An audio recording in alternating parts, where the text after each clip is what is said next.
Assalamualaikum teman-teman semua. Halo semuanya, perkenalkan kami dari kelompok 7 Imunologi yang beranggotakan saya sendiri, Syarifah Nazifah Kaisara Yahya. Saya Indah Titania Harahap. Saya Nur Elita Nadiana Putri. Saya Medu Syarifah. Saya Dinda Aurelia. Nah, di kesempatan kali ini kami mau ngejelasin nih sedikit dari hasil poster kami tentang dengue. Nah, temenin kita buat nyari target yang bakal kita jelasin yuk. Ini sih kalau boleh kasih tahu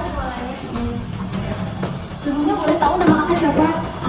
Nama aku Zizi sama Jadi di sini kami dari Farmasi 24 akan sedikit menjelaskan nih tentang penyakit dengue. Sebelumnya perkenalkan nama saya Ziva dan Saya teman Naja, Indah. Saya Elita. Nah, aku mau nanya dulu nih, kira-kira apa sih yang kakak tahu tentang penyakit dengue?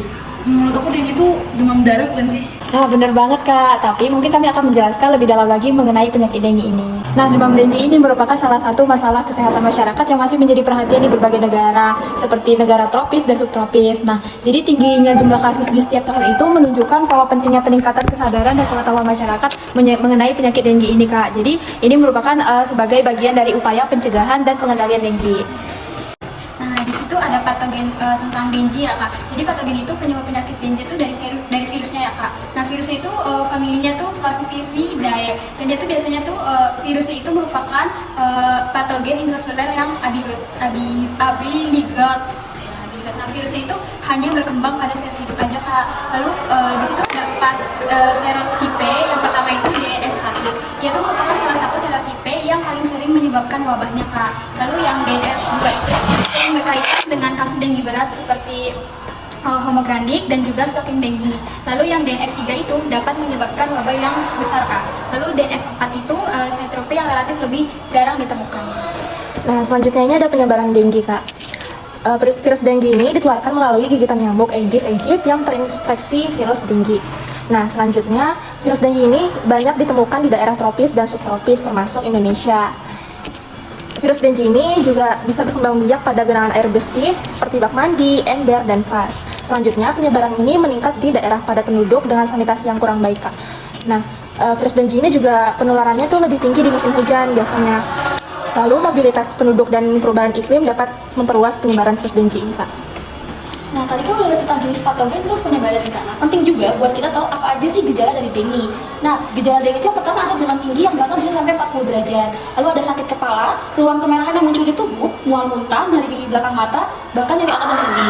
Nah, terus apa sih kalau misalnya kita udah merasakan gejalanya nih, tapi kita abaikan aja. Nah, itu tuh bakal membuat resiko yang lebih berat lagi. Misalnya kayak kebocoran plasma, pendarahan berat, bahkan shock yang dapat menyebabkan kematian. Nah, selanjutnya itu ada penanganan dari penyakit dengue. Yang pertama itu istirahat yang cukup, kemudian itu banyak minum air putih, lalu menggunakan acetaminophen seperti paracetamol untuk meredakan rasa nyeri tersebut.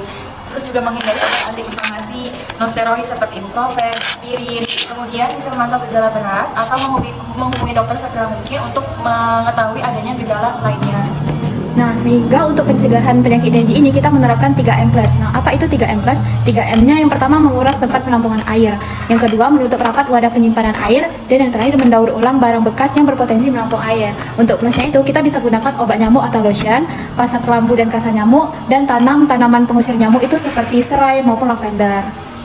Nah, mungkin itu ya kan bisa kita jelaskan nih. Kira-kira ada nggak sih yang kakak bingung tentang dengue ini?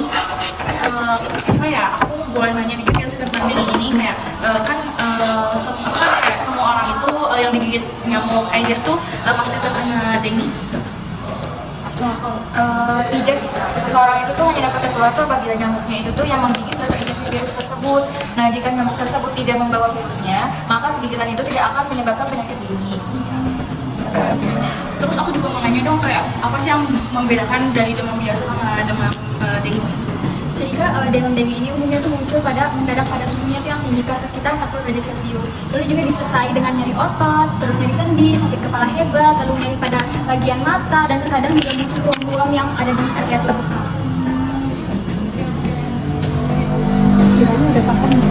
Kiranya kakak udah paham tentang dengue? Udah, makasih banyak atas informasinya, sangat bermanfaat. Kami juga mengucapkan terima kasih atas waktu yang kakak berikan. Semoga dapat bermanfaat ya kak, dan mungkin 3M+-nya dapat kakak terapkan di kehidupan sehari-hari. Teman-teman, gimana nih tadi penjelasan kami? Semoga cukup jelas ya. Nah, buat teman-teman online yang masih ada pertanyaan, boleh banget nih komen-komen di bawah. Kami tunggu ya pertanyaannya. Wassalamualaikum warahmatullahi wabarakatuh. Dadah.